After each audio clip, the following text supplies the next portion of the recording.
ఇలానే ఉండాలి అని నువ్వెవరు నిర్దేశించడానికి?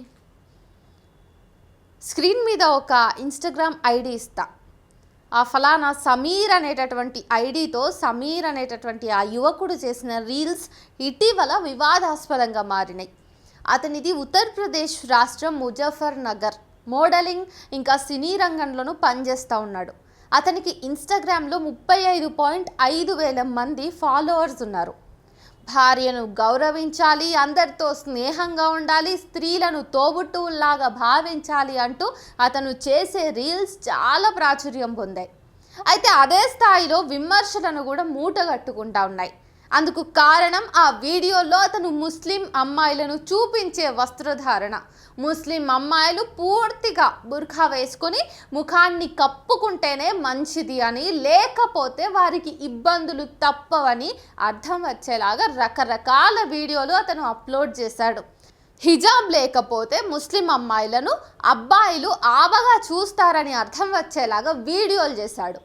ఇంతటితో ఆగాడా అంటే కాదు. తన గర్ల్ ఫ్రెండ్తో సహా చుట్టూ ఉన్నటువంటి ముస్లిం అమ్మాయిలంతా బుర్ఖా వేసుకుని ముఖాన్ని కప్పుకుంటేనే బాగుంటుందనేలాగా వీడియోలు చేశాడు.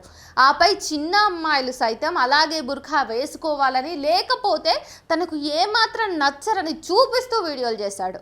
ఇవన్నీ వైరల్గా మారడంతో కొందరు స్త్రీవాదులు, సామాజికవేత్తలు అతని మీద మండిపడుతూ ఉన్నారు. స్త్రీల హక్కుల్ని కాదనటానికి నువ్వెవరంటూ ప్రశ్నిస్తూ ఉన్నారు. అయితే ఇప్పటిదాకా అతని మీద, అతను చేసిన వీడియోల మీద ఎటువంటి కేసు మాత్రం నమోదు కాలేదు. ఇలాంటి వీడియోలపై ముస్లిం సమాజం నుంచి తీవ్రమైనటువంటి వ్యతిరేకత రావాలని సామాజికవేత్తలు అనుకుంటున్నారు.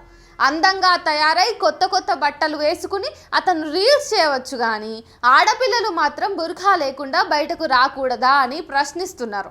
ముస్లిం ఆడపిల్లల స్వేచ్ఛకు పరిధులు గీసే హక్కు ఎవరో ఓ యూట్యూబర్కి ఎలా ఉంటుందని చెప్పి ప్రశ్నిస్తూ ఉన్నారు.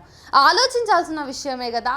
ఈరోజు ప్రతి మతం కూడా మహిళలకు ఆంక్షలు పెడుతూ ఎన్నో రకాలైనటువంటి నిర్బంధాలని మహిళల మీద బలవంతంగా రుద్దుతా ఉన్న నేపథ్యంలో ప్రతి మతంలో మహిళల మీద జరుగుతున్నటువంటి హింసకు కానివ్వండి, లేదంటే ఇట్లాంటి నిర్బంధానికి కానివ్వండి, మనం ఖచ్చితంగా ప్రశ్నించాల్సిన అవసరం ఉందా లేదా?